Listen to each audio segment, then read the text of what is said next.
Colonial കാലത്ത് ഇന്ത്യയിൽ ഇംഗ്ലീഷുകാർ ഇവിടെ വന്ന സമയത്ത് അവർ മനുസ്മൃതി ഇംഗ്ലീഷിലേക്ക് ട്രാൻസ്ലേറ്റ് ചെയ്യാൻ വേണ്ടി തീരുമാനിച്ചു.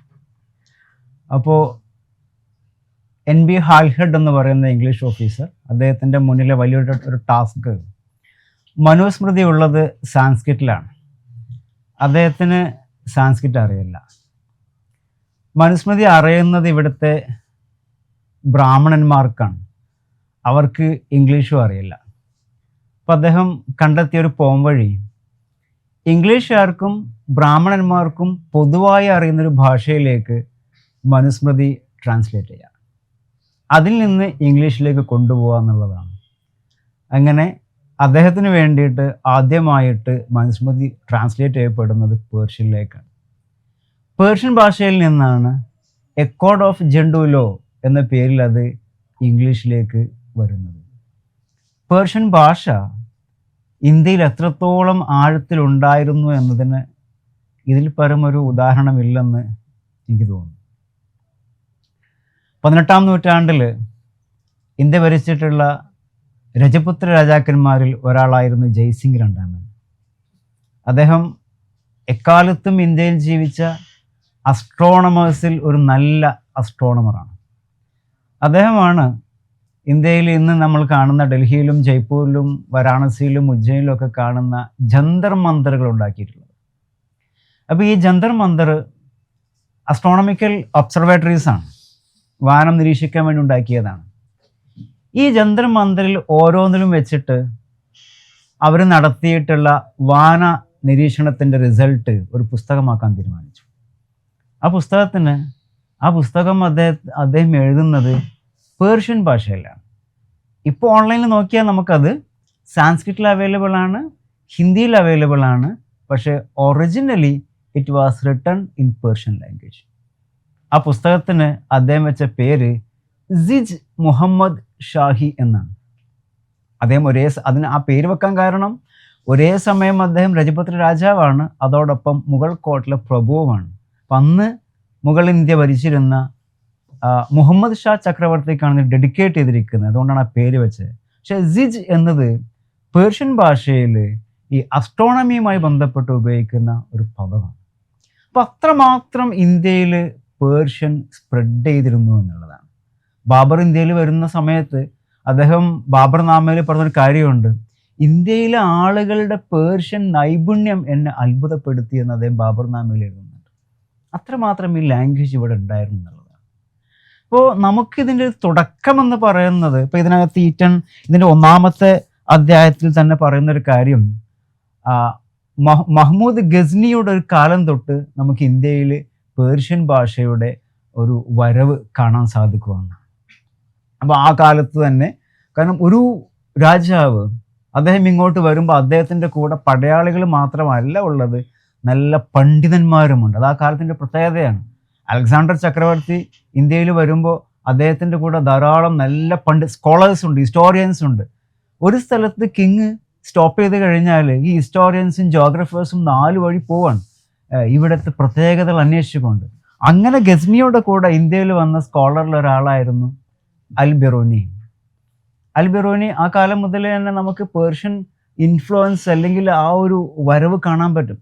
അപ്പോൾ അൽ ബിറൂനി വരുമ്പോൾ നമുക്ക് എന്താണ് സംഭവിക്കുന്നത് എന്നുള്ളതാണ്. പല മാറ്റങ്ങളും ഉണ്ടാകുന്നുണ്ട്. നമ്മൾ ആക്രമണത്തെക്കുറിച്ച് മാത്രമാണ് ചർച്ച ചെയ്തിട്ടുള്ളത്.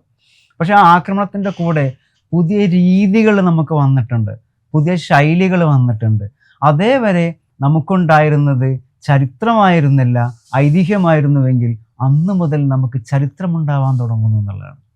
ലക്ഷണമൊത്ത ചരിത്ര ഗ്രന്ഥങ്ങൾ, മാത്രവുമല്ല അന്വേഷണാത്മകമായ ചരിത്രം. അതേവരെ നമ്മൾ ചിന്തിച്ചത്, പഠിച്ചത്, എഴുതിയത്, പഠിപ്പിച്ചത് ആത്മീയതയെക്കുറിച്ചാണ്. ഇന്ത്യയിൽ ഇതിന് മുൻപും സഞ്ചാരികളുണ്ടായിട്ടുണ്ട്. ഹുയാങ്സാങ് ഹർഷൻ്റെ കാലത്ത് വന്ന് അദ്ദേഹം ഇന്ത്യയിലെ ധാരാളം പുസ്തകങ്ങൾ പരിഭാഷപ്പെടുത്തി ചൈനയ്ക്ക് കൊണ്ടുപോയിട്ടുണ്ട്. പക്ഷെ അതെല്ലാം ബുദ്ധിസ്റ്റ് ഗ്രന്ഥങ്ങളാണ്. അവിടെയൊക്കെ നമ്മൾ കേട്ടത് അല്ലെങ്കിൽ കേൾപ്പിച്ചത് ആത്മീയതയാണ്. പക്ഷെ അൽ ബിറൂനി വന്നിട്ട് ചെയ്യുന്ന അതല്ല.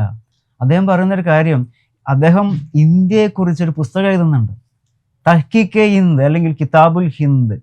അതിൽ അദ്ദേഹം പറയുന്നുണ്ട്, എന്തിനാണ് ഞാനിത് എഴുതുന്നത്? To introduce Indian culture to my compatriots. എൻ്റെ നാട്ടുകാർക്ക് ഇന്ത്യൻ സംസ്കാരം പറഞ്ഞു കൊടുക്കാൻ വേണ്ടിയാണ് ഞാൻ എഴുതുന്നത്. എന്നിട്ട് അദ്ദേഹം പറയുന്നുണ്ട്, കേട്ടതുപോലെ അല്ല, നിങ്ങൾ കേൾക്കുന്ന പോലെ ആവണമെന്നില്ല. ഇവിടെ ഒന്ന് കാണുമ്പോൾ ഇന്ത്യ ഒരുപാട് വിശാലമാണ്. നമുക്ക് കിതാബുൽ ഹിന്ദിൻ്റെ ആ ഒരു കണ്ടന്റ്, ലിസ്റ്റ് ഓഫ് കണ്ടന്റ് എടുത്തു നോക്കിയാൽ നമ്മൾ അത്ഭുതപ്പെട്ടു പോകും. കാരണം നമ്മുടെ വിശ്വാസങ്ങൾ, വിജ്ഞാന ശാഖകൾ, എല്ലാ കാര്യങ്ങളും, സങ്കല്പങ്ങൾ എല്ലാം അതിനകത്ത് പറയുന്നുണ്ടെന്നുള്ളതാണ്. അതുമുതൽ ഇങ്ങോട്ട് നമുക്ക് വലിയൊരു പ്രയാണത്തിൻ്റെ ഒരു കാലമാണ്. നമുക്ക് കാണാൻ പറ്റും പിന്നീട് പേർഷ്യൻ ഭാഷ, സുൽത്താൻമാരുടെ കാലത്താണ് പേർഷ്യൻ ഭാഷയുടെ ഒരു അടിത്തറ പാകപ്പെട്ടതെന്ന് വേണമെങ്കിൽ നമുക്ക് പറയാം. കാരണം അവിടെയാണ് ഈ കോർട്ട് കൾച്ചറിൻ്റെ ഭാഗമായിട്ട് കൊട്ടാരങ്ങളിൽ ധാരാളമായി കൃതികൾ എഴുതപ്പെടുന്നത്. ഈ സുൽത്താനേറ്റ് ഇന്ത്യയിൽ എല്ലാ സുൽത്താൻമാർക്കും അവർക്ക് ബയോഗ്രഫീസ് ഉണ്ട്. ചില സുൽത്താൻമാർക്ക് ഓട്ടോബയോഗ്രഫി ഉണ്ട്. ഇപ്പോൾ ഫിറോസ് ഷാ തുഗ്ലക്കിന് ഓട്ടോബയോഗ്രഫി ഉണ്ട്. ഈ ഫുതുഹാത്തി ഫിറോസ് ഷായി, ഇതെല്ലാം പേർഷ്യൻ ഭാഷയിലാണ്. അതേപോലെ സൂഫി ടെക്സ്റ്റുകൾ, മൽഫൂസാത്ത് മുഴുവൻ പേർഷ്യൻ ഭാഷയിലാണ്. അതൊന്നും അറബിക്കിലല്ല, പേർഷ്യൻ ഭാഷയിലാണ്. പിന്നീട് ഇങ്ങനെ ഇങ്ങോട്ട് വരുമ്പോൾ ഇതിൻ്റെ ഒരു സുവർണകാലം എന്ന് നമുക്ക് പറയാവുന്നത് മുഗൾ കാലഘട്ടമാണ്. കാരണം മുഗൾ കാലഘട്ടമായപ്പോഴേക്ക് ഇൻറ്റൻഷണലി രാജാക്കന്മാർ തന്നെ ഇത് പ്രചരിപ്പിക്കാൻ വേണ്ട പല ആക്ഷൻസും എടുക്കുന്നുണ്ട്. അക്ബറിൻ്റെ കാലത്ത് അദ്ദേഹം ഒരു ട്രാൻസ്ലേഷൻ ഡിപ്പാർട്ട്മെൻറ്റ് സ്ഥാപിക്കുന്നുണ്ട്. ഇന്ത്യയുടെ കൃതികൾ പരിഭാഷപ്പെടുത്തിയിട്ട് കൊണ്ടുപോകുക എന്നുള്ളത്, അല്ലെങ്കിൽ പേർഷ്യൻ ഭാഷയിലേക്ക് പരിഭാഷപ്പെടുത്തുക എന്നുള്ളത്. അപ്പോൾ ഇത് ഇങ്ങനെ ഒരു വലിയൊരു പ്രയാണത്തിൻ്റെ കാലമാണ്. ഞാൻ പറയുന്നത് എന്താണ് ഇതിലൂടെ നമുക്ക് സംഭവിച്ചത്, അല്ലെങ്കിൽ എന്താണ് അവർ ചെയ്തത് എന്നുള്ളതാണ്. ഒന്നാമത്തെ കാര്യം, ഈ അന്വേഷകരൊക്കെ ചെയ്തത് അന്വേഷിക്കുക എന്നുള്ളതാണ്. ഇന്ത്യയെക്കുറിച്ച് അന്വേഷിക്കുക, ഒരു വലിയ അന്വേഷണമാണ് നടത്തിയത്. നമ്മുടെ ചരിത്രം, സംസ്കാരം എല്ലാം അന്വേഷിക്കുക. അപ്പോൾ അതിൻ്റെ ഫലമായിട്ട് ഒരുപാട് പുതിയ പുതിയ രചനകൾ നമുക്ക് ഉണ്ടാവുന്നുണ്ട്, പരിഭാഷകൾ ഉണ്ടാവുന്നുണ്ട്. ഇപ്പോൾ അമീർ ഖുസ്രുവിൻ്റെ കാലത്ത് അദ്ദേഹത്തിൻ്റെ ഒരു പുസ്തകമുണ്ട്, ന്യൂസിഫറിൻ്റെ മൂന്നാമത്തെ, അതിൽ 9 skies 9 ആകാശങ്ങൾ എന്നുള്ള പേർഷ്യൻ കൃതിയാണ്. പക്ഷെ അതിൽ മൂന്നാമത്തെ പാർട്ടിൽ വീണ്ടും ചെറിയ പാർട്ടാക്കുന്നുണ്ട്. മൂന്നാമത്തെ വോള്യത്തിൻ്റെ 4ാമത്തെ പാർട്ട്, അതിനകത്ത് അദ്ദേഹം അന്വേഷിക്കുന്നത് ഇന്ത്യൻ വിജ്ഞാനത്തെക്കുറിച്ചും സംസ്കാരത്തെക്കുറിച്ചുമാണ്. ഖുസ്രു പറയുന്നൊരു കാര്യം, അദ്ദേഹം ഇന്ത്യൻ വിജ്ഞാനത്തിൻ്റെ 10 പ്രത്യേകതകൾ പറയുന്നുണ്ട്. ഇവിടെ അദ്ദേഹം പറയുന്നുണ്ട്, അതിൽ ഒരു പ്രത്യേകത, ഇന്ത്യയിൽ എവിടെ പോയാലും നിങ്ങൾക്ക് വിജ്ഞാനം കാണാമെന്നുള്ളതാണ്, വിജ്ഞാന ചർച്ചകൾ കാണാമെന്നുള്ളതാണ്. അതിന് ഉദാഹരണമായിട്ട് അദ്ദേഹം എടുത്തു കാണിക്കുന്നത് നമ്മുടെ ദർശനങ്ങളാണ്. ഷഡ് ദർശൻ, ആ കാലത്തുണ്ടായിരുന്ന 6 schools ഓഫ് ഫിലോസഫിയാണ് അദ്ദേഹം എടുത്തു കാണിക്കുന്നത്. മാത്രമല്ല ബ്രാഹ്മൺ സ്കോളേഴ്സിനെ കുറിച്ച് പ്രത്യേകമായി അദ്ദേഹം എടുത്തു പറയുന്നുണ്ട്. അദ്ദേഹം സംസ്കൃതം പഠിക്കുന്നുണ്ട്. ഈ വിജ്ഞാനം കിട്ടാൻ വേണ്ടി അത് അൽബറൂനിയും ചെയ്യുന്നുണ്ട്. അൽബറൂനി വരുന്ന സമയത്ത് അദ്ദേഹം മനസ്സിലാക്കിയൊരു കാര്യം, ഇന്ത്യയെക്കുറിച്ച് അറിയണമെങ്കിൽ ഇവിടുത്തെ സംസ്കൃതം പഠിക്കണം എന്നുള്ളതാണ്. അദ്ദേഹം വാരാണസിയിൽ പോയി സംസ്കൃതം പഠിച്ചു. അപ്പോൾ സാൻസ്ക്രിറ്റ് ലാംഗ്വേജ് ബ്രാഹ്മണൻ അല്ലാത്ത ഒരാൾക്ക് പഠിക്കാൻ പ്രയാസമാണ്. അദ്ദേഹം കൈക്കൂലി കൊടുത്തിട്ടാണ് ഒരു രഹസ്യമായിട്ട് പഠിച്ചെടുക്കുന്നത്.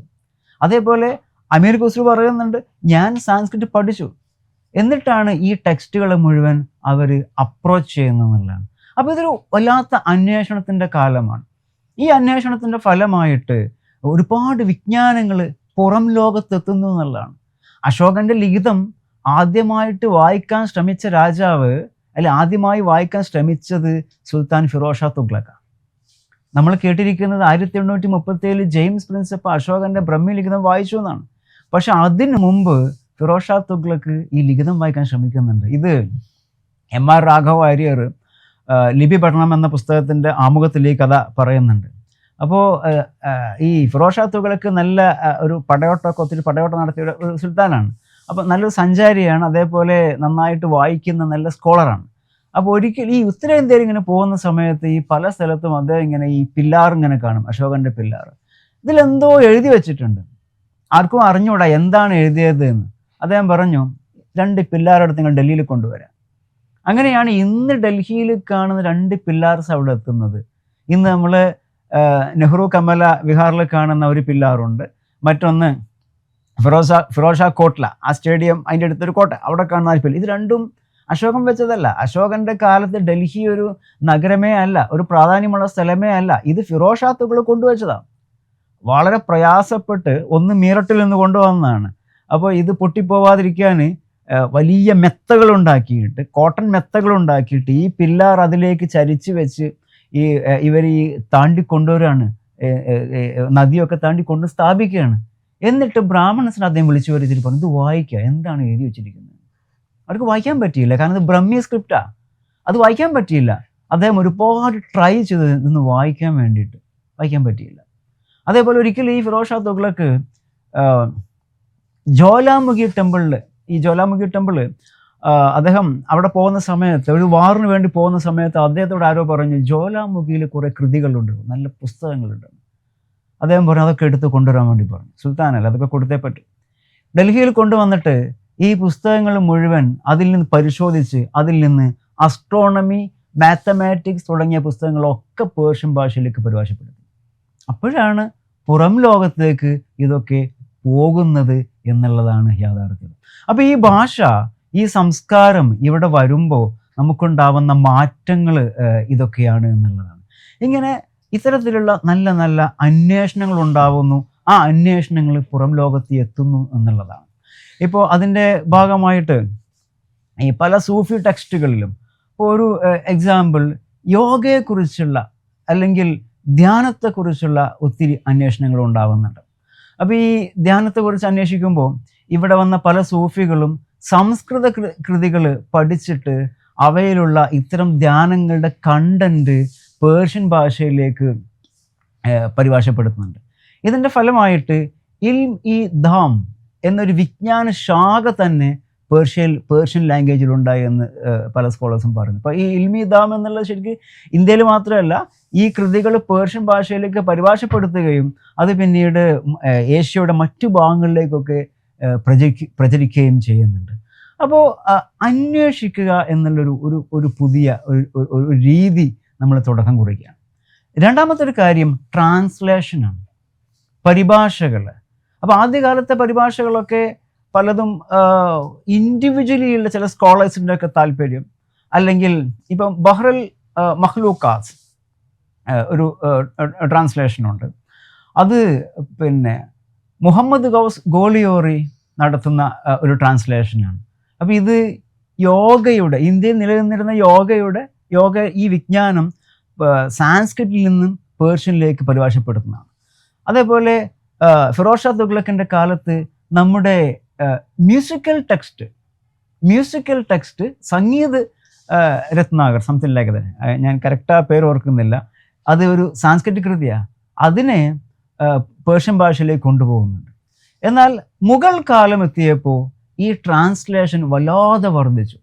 അക്ബറിൻ്റെ കാലത്ത് പേർഷ്യൻ ഭാഷയിലേക്ക് പരിഭാഷപ്പെടുത്താൻ വേണ്ടി മാത്രം ഒരു ഡിപ്പാർട്ട്മെൻറ്റ് സ്ഥാപിച്ചു. ആ ഡിപ്പാർട്ട്മെൻറ്റിൽ അബുൽ ഫസൽ, അദ്ദേഹത്തിൻ്റെ ജ്യേഷ്ഠനായിട്ടുള്ള അബുൽ ഫൈസി, ബദായൂനി, ഇങ്ങനെ ഒരു പറ്റം സ്കോളേഴ്സ് അതിൽ ജോലിക്ക് നിയമിക്കപ്പെട്ടു. അങ്ങനെയാണ് നമ്മുടെ മഹാഭാരതം, രാമായണം, അഥർവവേദം, ഇങ്ങനെ സിംഗാസി ബത്തീസി, പഞ്ചതന്ത്രം, ഒത്തിരി വർക്കുകൾ പേർഷ്യൻ ഭാഷയിലേക്ക് ട്രാൻസ്ലേറ്റ് ചെയ്യപ്പെടുന്നു. അതിൻ്റെ പ്രത്യേകത, ഇന്ന് മലയാളത്തിലൊരു കൃതി ഇംഗ്ലീഷിലേക്ക് ട്രാൻസ്ലേറ്റ് ചെയ്യപ്പെട്ടാൽ ആ കൃതിക്ക് എന്താണോ സംഭവിക്കുക, അതാണ് മധ്യകാലത്ത് ഒരു സാൻസ്ക്രിറ്റ് വർക്ക് പേർഷ്യനിലേക്ക് ട്രാൻസ്ലേറ്റ് ചെയ്യപ്പെട്ടാൽ സംഭവിക്കുക.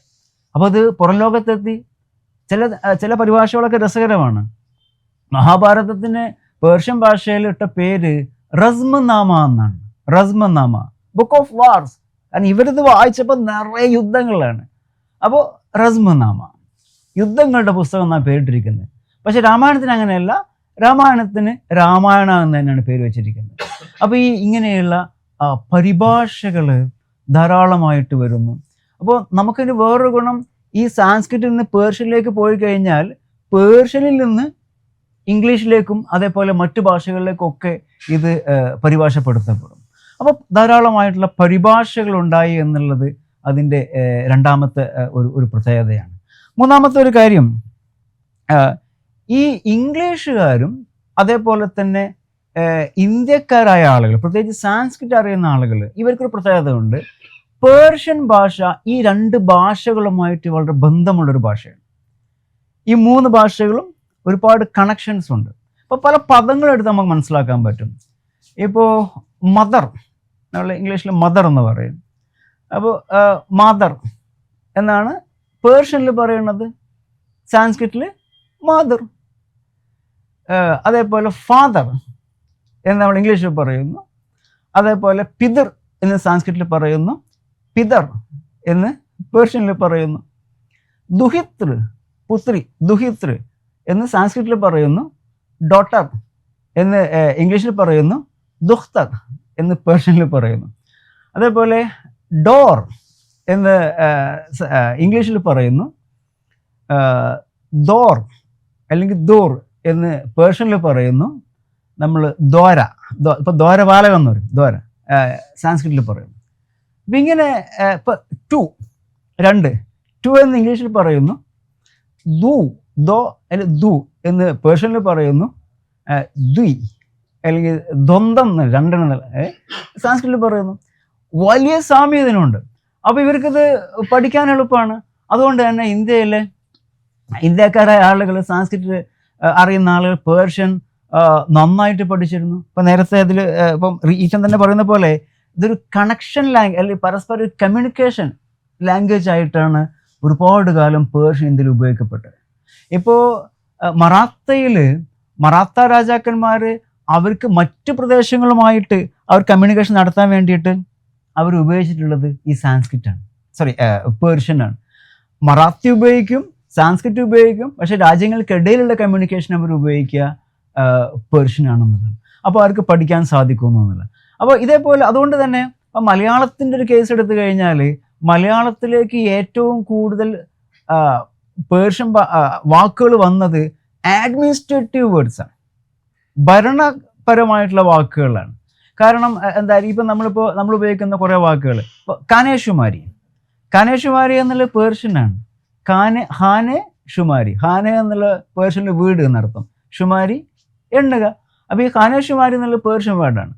അതേപോലെ നമ്മൾ പറയുന്ന ഇപ്പോൾ ജില്ല, താലൂക്ക്, തഹസിൽദാർ, ഇതൊക്കെ പേർഷ്യൻ വേർഡുകളാണ്. എന്തുകൊണ്ടാണ് ഈ ഭരണവുമായി ബന്ധപ്പെട്ട പദങ്ങൾ വന്നതെന്ന് ചോദിച്ചാൽ അതിൻ്റെ ഒരു ആൻസറാണ് വലിയ ഒരർത്ഥത്തിൽ ഈച്ചണ് ഇതിൽ പറഞ്ഞു വെക്കുന്നത്. എന്താണോ സുൽത്താൻമാരും മുഗളന്മാരും ചെയ്തത് ആ ഭരണത്തിൻ്റെ തുടർച്ചയാണ് ഇംഗ്ലീഷുകാരിലൂടെ ഉണ്ടായിട്ടുള്ളത്.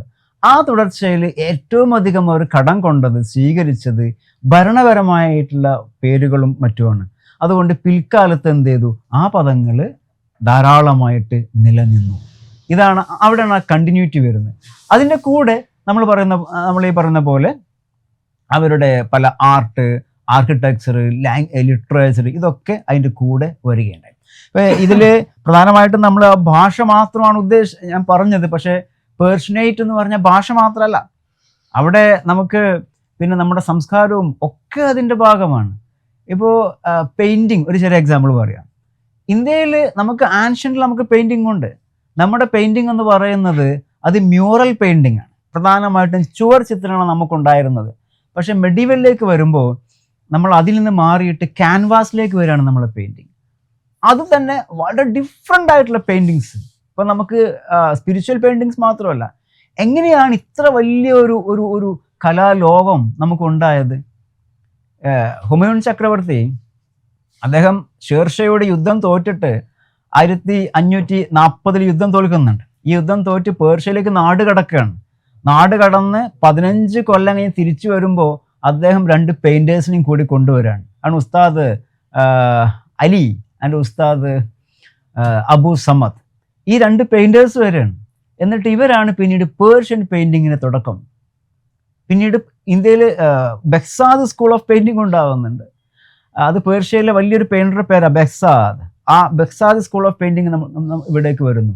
പിന്നെ നമ്മൾ കാണുന്ന വളരെ മനോഹരമായ കോർട്ട് പെയിൻറ്റിങ്ങുകളാണ് കാണുന്നത്. ഈ പെയിൻറ്റിങ്ങുകൾ കൊട്ടാരത്തിൽ മാത്രമല്ല, പ്രഭുക്കളുടെ വീടുകളിൽ ഇന്ത്യ മുഴുക്കെ ഇതിങ്ങനെ സ്പ്രെഡ് ചെയ്തുകൊണ്ടിരിക്കുകയാണ്. ഇപ്പോൾ നമുക്ക് V&A മ്യൂസിയം ഉണ്ട്, വിക്ടോറിയ ആൻഡ് ആൽബർട്ട് മ്യൂസിയം. അത് നമുക്ക് ഓൺലൈനിൽ ആക്സസ് ചെയ്യാം. വളരെ മനോഹരമായ മുഗൾ പെയിൻറ്റിങ്സ് അതിനകത്ത് കാണാൻ പറ്റും. പെയിൻറ്റിങ്ങുകൾ വേറൊരു പ്രത്യേകത, നമ്മുടെ പല പുസ്തകങ്ങളും, ഇപ്പം ഞാൻ രാമായണത്തിൻ്റെ കാര്യം പറഞ്ഞു, മഹാഭാരതത്തിൻ്റെ കാര്യം പറഞ്ഞു, ഈ വർക്കുകൾ മുഴുവൻ ഇല്ലസ്ട്രേറ്റ് ചെയ്യപ്പെട്ടു. അമർ ചിത്രകഥ പോലെ ഒരു വാറിൻ്റെ തീം പറയാമെന്ന് വിചാരിക്കുക. അപ്പോൾ ആ തീം പറയുമ്പോൾ ഇപ്പോൾ പേർഷ്യൻ ഇതിൽ രാമായണം, രസ്മനാമ അല്ലെ പേർഷ്യൻ രാമായണം, അതിൽ ആ കഥ പറയുമ്പോൾ അതിൻ്റെ താഴെ ആ പെയിൻറ്റിങ് വരച്ചു വെക്കണം. ഇങ്ങനത്തെ ഒരു സംവിധാനം, ഒരു സംഭവം നമുക്ക് മുമ്പില്ല.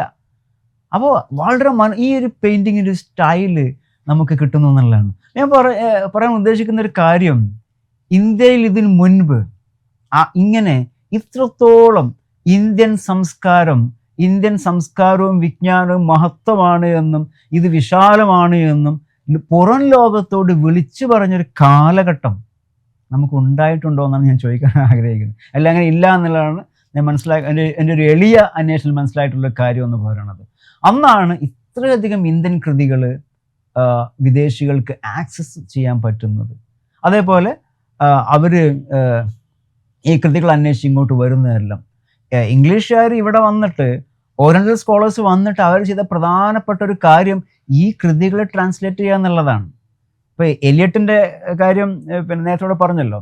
എലിയട്ട് ചെയ്ത പുസ്തകം history of India as told by its own historians, അതിൻ്റെ ഒരു പാർട്ട് മെഡീവലാണ്. അതിനകത്ത് അദ്ദേഹം ചെയ്തൊരു കാര്യം, ഇന്ത്യയിലെ മെഡീവൽ കാലത്തുണ്ടായ കൃതികൾ പേർഷ്യൻ ഭാഷയിൽ നിന്നും ഇംഗ്ലീഷ് ഭാഷയിലേക്ക് തർജ്ജമ ചെയ്തിട്ട് പുറത്തിറക്കുക എന്നുള്ളതാണ്. അത് കുറേ അദ്ദേഹം കട്ട് ഷോട്ട് ചെയ്തിട്ടാണ് ചെയ്തിട്ടുള്ളത്. അപ്പോൾ ഇത്രയും വലിയ ലിറ്ററേച്ചർ നമുക്ക് നൽകിയതും ഒക്കെ ഈ ഒരു കാലത്താണ്. അപ്പോൾ ഈറ്റൻ പറഞ്ഞു വെക്കുന്ന ഒരു കാര്യം, ഇവിടെ രണ്ട് ബൈനറീസ് എന്ന് വേണമെങ്കിൽ നമുക്ക് പറയാം. ഇപ്പോൾ ഈ സാൻസ്ക്രിറ്റ് കോസ്മോപോളിസ്, അതേപോലെ പേർഷ്യൻ കോസ്മോപോളിസ്. അപ്പോൾ മെഡീവലിൽ സംഭവിക്കുന്നത് രണ്ട് സംസ്കാരങ്ങളുടെ സംഘട്ടനമല്ല, സമന്വയമാണ് എന്നുള്ളതാണ്. ഒരിക്കലും അത് സംഘട്ടനമല്ല, സമന്വയമാണ് എന്നുള്ളതാണ്. എന്തുകൊണ്ടാണ് നമുക്ക് സംഘട്ടനമായി തോന്നുന്നത്? അതിൻ്റെ ആ ഒരു ശരി പോയിന്റോട് പറഞ്ഞ് ഞാൻ അവസാനിപ്പിക്കാം. നമ്മൾ പലപ്പോഴും ഹിസ്റ്ററിയിൽ ഒരു വ്യക്തിയുടെ പേര് കേൾക്കുമ്പോൾ നമ്മൾ ആ പേരിൽ നിന്ന് ആ വ്യക്തിയുടെ മതം ആലോചിക്കുകയാണ്. പക്ഷെ ആക്ച്വലി നമ്മൾ അവരെ പറ്റി അന്വേഷിക്കുമ്പോൾ അവർക്ക് അതുമായി ഒരു കണക്ഷൻ ഉണ്ടാവണമെന്നില്ല. ഇപ്പോൾ ഡൽഹി സുൽത്താൻമാരിൽ അലാവുദ്ദീൻ ഖിൽജി, അദ്ദേഹത്തിൻ്റെ ഏറ്റവും വലിയ 2 ആഗ്രഹങ്ങളിൽ ഒന്ന് സ്വന്തമായൊരു മതം സ്ഥാപിക്കുക എന്നുള്ളതായിരുന്നു. അതിനുവേണ്ടി അദ്ദേഹം ശ്രമിക്കുകയും ചെയ്യുന്നുണ്ട്. പക്ഷെ ആ പേര് കേൾക്കുമ്പോൾ ഇന്ന് നമുക്കുണ്ടാകുന്ന മീനിങ് അതല്ലെന്നുള്ളതാണ്. ഡൽഹി സുൽത്താൻമാരിൽ 7 സുൽത്താൻമാർ ജനിച്ചിരിക്കുന്നത് രജപുത്ര അമ്മമാർക്കാണ്. 7 പേർ പിറന്നിരിക്കുന്നത് രജപുത്ര അമ്മമാർക്കാണ്. മുഗൾമാരുടെ കാര്യം നമുക്കറിയാം, അതുകൊണ്ട് പക്ഷേ സുൽത്താൻമാരുടെ കാര്യം നമ്മൾ അറിയണമെന്നില്ല. ഓക്കെ. അതേപോലെ മുഗൾ ചക്രവർത്തിമാരിൽ അക്ബറിനെ കുറിച്ചാണ് നമ്മൾ ദീനയിലാകെ ചർച്ച ചെയ്തിട്ടുള്ളത്. പക്ഷേ ഒരുപക്ഷെ അക്ബറിനെ പോലെ അല്ലെങ്കിൽ അദ്ദേഹത്തെക്കാൾ കൂടുതൽ ജഹാംഗീറിൻ്റെ കാലത്ത് ഇന്ത്യയിലുണ്ടായിരുന്ന ക്രിസ്ത്യൻ മിഷണന്മാർ പ്രതീക്ഷിച്ചൊരു കാര്യം, ജഹാംഗീർ ക്രിസ്ത്യാനിറ്റി വിശ്വസിക്കുമെന്നായിരുന്നു. അവർ ആഗ്രഹിച്ചു, അല്ലെ അവർ അതിന് സാധ്യതയുണ്ടെന്ന് അവർ വിശ്വസിച്ചു. അപ്പോൾ ഈ രാജാക്കന്മാർ ആരും തന്നെ, അല്ലെങ്കിൽ അവരുടെ പേരുകൾ വെച്ചുകൊണ്ട്, അല്ലെങ്കിൽ അവരൊരു മതം ഫോളോ ചെയ്യുന്നു എന്നതുകൊണ്ട് മാത്രം ആ മതത്തിൻ്റെ വക്താക്കളല്ല എന്നൊരു യാഥാർത്ഥ്യം നമ്മൾ മനസ്സിലാക്കുന്നില്ല എന്നുള്ളതാണ്. അപ്പോൾ ഈ ഈറ്റൻ പറഞ്ഞതിൻ്റെ ഒരു ചുരുക്കം, അല്ലെങ്കിൽ ഞാൻ നിങ്ങളോട് വീണ്ടും അന്വേഷിക്കാൻ പറയുന്നൊരു കാര്യം, ഈ ഒരു സമന്വയത്തിൻ്റെ കഥയാണ്. ആ ഒരു സമന്വയത്തിൻ്റെ കഥ വീണ്ടും പറയുന്നതിൽ നമുക്ക് ഇന്നത്തെ ഒരു കാലത്ത് വലിയ പ്രസക്തിയുണ്ട്. ഇപ്പം മറാത്തയിൽ ബാജിറാവു, അദ്ദേഹത്തിൻ്റെ ഒരു ഭാര്യയുടെ പേര് മസ്താനി എന്നാണ്. മസ്താനി എന്ന ഭാര്യ മുസ്ലിം ആയിരുന്നു എന്നാണ് പറയുന്നത്. മസ്താനിയിൽ അദ്ദേഹത്തിനൊരു പുത്രൻ ജനിക്കുന്നുണ്ട്. ഷംസീർ സിംഗ് എന്നാണ് അദ്ദേഹത്തിൻ്റെ പേര്. എന്നാൽ ആദ്യ ഭാര്യയിൽ ജനിച്ച മറ്റൊരു പുത്രൻ ബാലാജി ബാജിറാവു. ഈ 3ാം പാനിപ്പത്ത് യുദ്ധം നടക്കുമ്പോൾ നമ്മൾ ഓർക്കേണ്ട ഒരു കാര്യം, ബാലാജി ബാജിറാവും അതേപോലെ ഷംസീർ സിംഗും ഒരുമിച്ചാണ് ഒരേ ചേരിയിലാണുള്ളത്. ഒരാൾ ഹിന്ദുവായിട്ടും ഒരാൾ മുസ്ലിമായിട്ടും വളർന്നിട്ടുള്ള ആളുകളാണ്. ഇവരുടെ ഏറ്റവും പ്രധാനപ്പെട്ട കമാൻഡറുടെ പേര് ഇബ്രാഹിം ഖാൻ ഖർദി എന്നാണ്. ഈ വാറിന് ഇവരെ അനുഗ്രഹിച്ച് അയക്കുമ്പോൾ പേഷ വിചാരിച്ചിരുന്നത് ഇബ്രാഹിം ഖാൻ ഖർദി ഞങ്ങൾക്ക് വിജയം കൊണ്ടുവരുമെന്ന്. കാരണം അത്രയും പ്രഗത്ഭനായിട്ടുള്ള കമാൻഡറായിരുന്നു അദ്ദേഹം. ഓപ്പോസിറ്റ് ചേരിയിലുള്ള ആള് ആണ് അഹമ്മദ് ഷാ അബ്ദാലി. അബ്ദാലിയോട് മറാത്തകൾ തോക്കുമ്പോൾ അതിൽ ജീവനോടെ പിടിക്കപ്പെട്ട് പിന്നീട് കൊല്ലപ്പെടുകയോ മരിക്കുകയോ ചെയ്യുന്ന മറാത്തകളുടെ ഏറ്റവും പ്രഗത്ഭനായ കമാൻഡറുടെ പേര് ഇബ്രാഹിം ഖാൻ ഖർദിയാണ്. അപ്പോൾ ഈറ്റൻ്റെ പുസ്തകത്തിനും സമന്വയത്തിൻ്റെ കഥകൾക്കും ഇന്നത്തെ ഇന്ത്യ ആഗ്രഹിക്കുന്നുണ്ട്. അത് മാത്രം പറഞ്ഞു. Thank you.